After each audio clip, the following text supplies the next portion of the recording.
السلام علیکم ورحمت الله. د یو انسان په کامیابی کې د هغه شاوخوا ته چاپیریال چې کوم دی هغه ډیر زیات تاثیر کوي. یعنی په کومه ټولنه کې چې هغه اوسېږي هغه هم تاثیر لري د په کامیابی کې یا د کوم هدف چې په ژوند کې لري د هغه لاسته راوړلو کې. کارپوهان وایي چې کوم مقام کې چې تاسو اوس هستئ دا ستاسو یعنی لس کاله یا اوس کوم مقام کې تاسو هستئ دا ستاسو ټولنې پورې تعلق لري. شاوخوا ته چې کوم کسان دي هغه پورې تعلق لري. او دا هم وایي چې په راتلونکي 10 کلونو کې یا 15 کلونو کې که تاسو غواړئ په کوم مقام کې واوسئ ستاسو ټولنه ستاسو خلک شاوخوا ملګري تاثیر کوي چې تاسو باید کوم مقام کې اوسئ یعنی کوم هدف چې لرئ. که چیرې تاسو ډاکټرانو سره دکتورانو سره پوهانو سره علماو سره پوه خلکو سره ناسته لرئ نو تاسو به د هغه خصوصیات زده کړئ. تاسو به د هغه کوم عملونه چې دي یا کوم پلان چې لري هغه به خپل ژوند کې هم عملي کوي.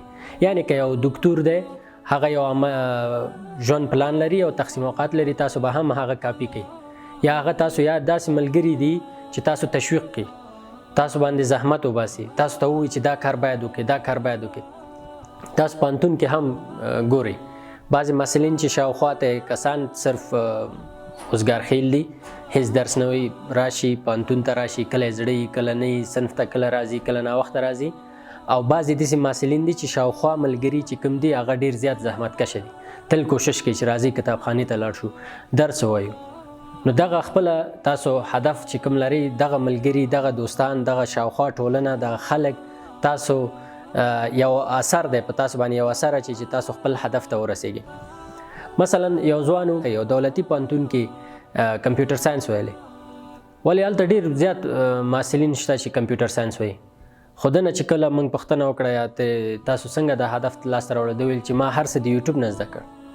پوهېده چې په هغه مشکل هغه پوهنتون کې مشکل شته خو ولې د خپل هدف د ژوند هدف لاسته راوړلو لپاره د یوټیوب څخه درس زده کوو یا ویب سایټ جوړوي یا گرافیک ډیزاینینګ کې یا بل بخښونه کې یو چېرته رضاکار کار کوي. خو ډېر داسې محصلین دي چې صرف همه پوهنتون درس باندې اکتفا کوي او عملته ناست دي او هیڅ نور تغییر نه لري. یعنی هیڅ فکر نه کوي چې ښه که چېرته زه یو پوهنتون کې امکانات نشته بل کوم بدیل لاره ده چې زه کولی شم ځان هدف ته ورسوم. یعنی دته کیفیت وایي بعضې صرف محصلین دغسې شته.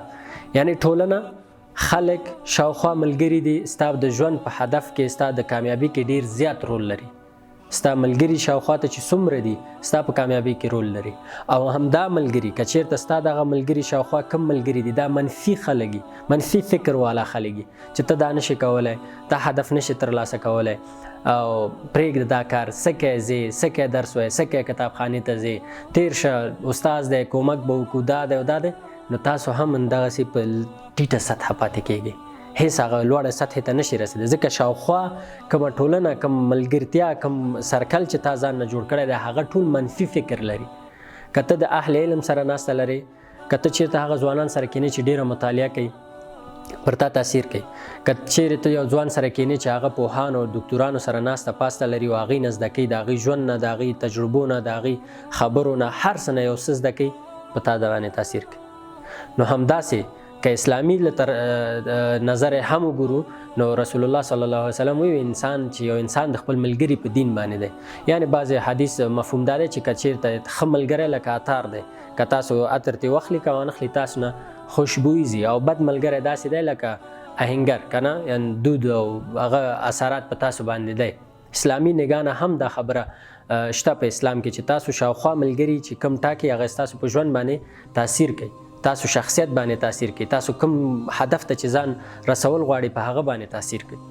نو د دې د وجې که چېرته تاسو اوس خپل ټولنې ته خپل شاوخوا خلکو ته خپل سرکل کې چې کوم ملګري دي شاوخوا وګورئ چې کوم داسې خلک دي چې هغه نه ځان ته ګټه رسوي نه تاسو ته ګټه رسیږي نه یې امت ته ګټه رسیږي نه یې هېواد ته ګټه رسیږي او هیڅ تغییر یعنی کال تېرېږي 6 میاشتې تېرېږي یو کال تېرېږي یو سمستر نه بل سمستر ته ځئ یو کال نه بل کال ته ځئ هیڅ تغییر احساس نه کوي هیڅ ځان کې تغییر نه راولي نه درس وایي نه بس امتحان وخت چې شي به استاد ته وایي استاد مرسته راسره وکړه دا دی او دا دی دومره مشکلات درته مخامخ کړي نو دغسې خلکو نه بیا لرې شئ.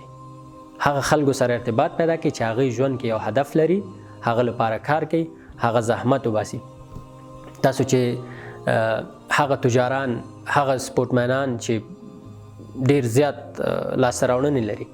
تاسو محمد علي وګورئ، کله چې محمد علي رنګ ته راځي نو خلکو ته وایي ته چې بیلټ لرې خو زه چمپیون یم، زه قهرمان یم. ته بیلټ لري خو قهرمان زه یم. فکري ځان یې اماده کړي.